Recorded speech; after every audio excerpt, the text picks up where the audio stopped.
Jessica Sanisa Aquino, and today our topic is all about multi-grade classes.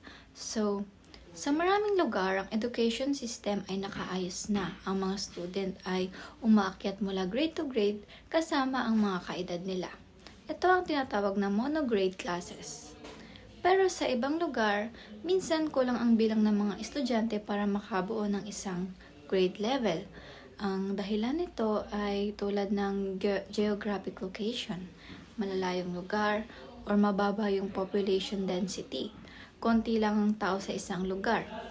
Cultural factors or socio-economic constraints, kakulangan sa resources o hirap sa buhay.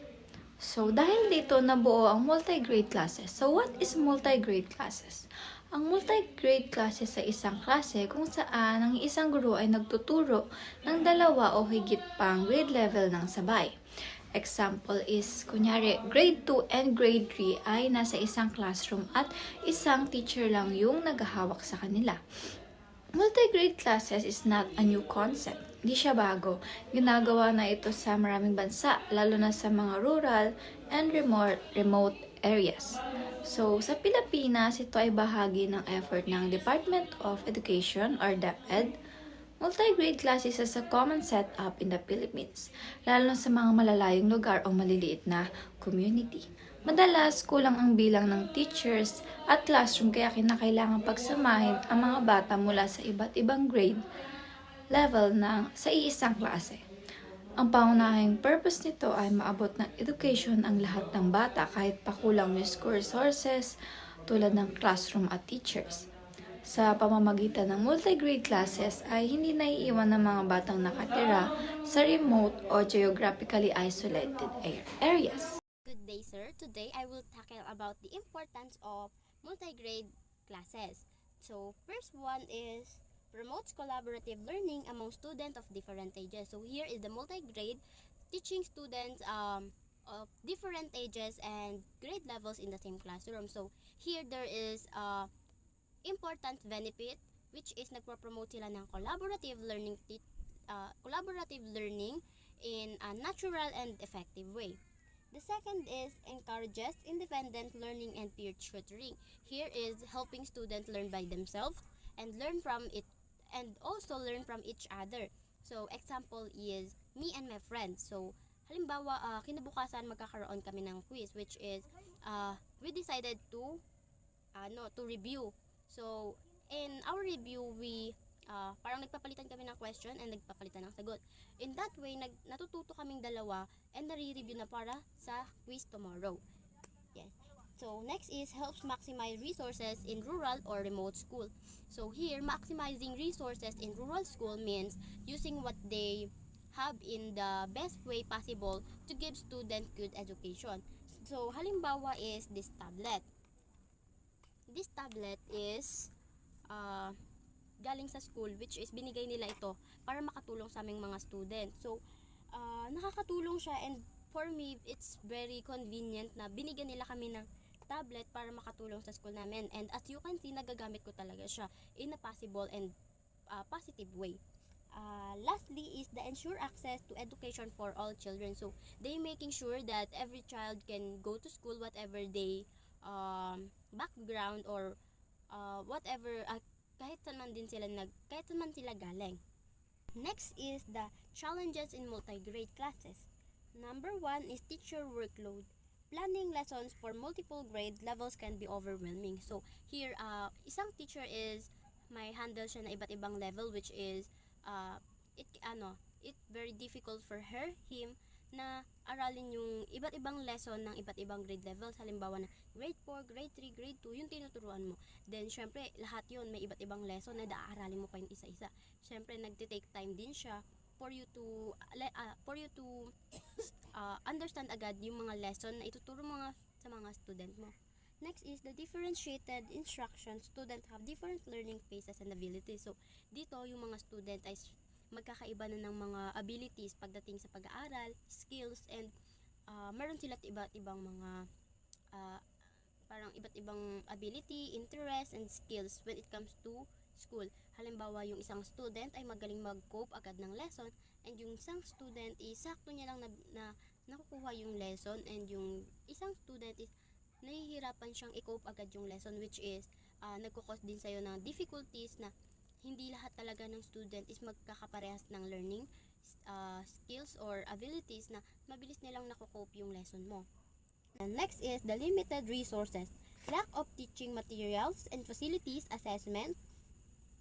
Lack of teaching materials and facilities. So here, limited resources refer to the insufficient availability of necessary tools, materials, infrastructure, or support needed to perform a task effectively. Halimbawa na lang if kulang ng mga kagamitan sa paaralan, halimbawa walang mga magagamit na pang visual aid na kailangan ng mga teacher para makope agad din ng mga student yung lesson, which is very difficult for teacher na kulang yung mga resources or yung mga materials na gagamitin para sa kanilang pagtuturo. Next is assessment difficulties, evaluating multiple grade levels in one classroom complex. So, refer to challenge teacher face when evaluating students across different grade levels who are learning at different stages and abilities within the same classroom. Next is the student engagement.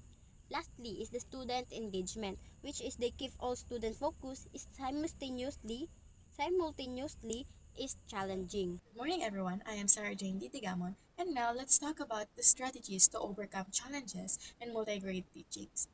So, number one, use team teaching or peer tutoring. Ibig sabihin, sa loob ng isang classroom, merong dalawang teacher na nagtutulungan para magturo, o kaya mga classmate mismo ang nagtutulungan para matuto ang isa't isa. Nakakatulong ito para mabilis matuto ang mga estudyante at maging cooperative ang buong klase. Number 2, implement modular lessons or differentiated instruction. Ibig sabihin, iba-iba ang style ng pagtuturo depende sa level ng students. So, ginagawa ito para lahat ng estudyante sa loob ng classroom ay makasabay kahit merong mabilis o merong nahihirapan sa lesson. For example, sa subject ng English, habang yung iba ay nagbabasa ng stories, short stories, yung iba naman ay nagpa-practice kung paano magbasa ng basic words or mag-spellings. So, yung teacher ay nagbibigay ng iba't ibang activity based sa kanilang kailangan. So, sa ganitong paraan, lahat ay matututo base sa kanilang kakayahan. Number 3, utilize technology and educational aids. Another strategy is to use technology and learning materials like videos, PowerPoint, or online apps. Sa ganitong paraan, mas interesting and enjoyable ang lesson. Mas madali rin makaintindi ang students lalo na kung visual learners sila.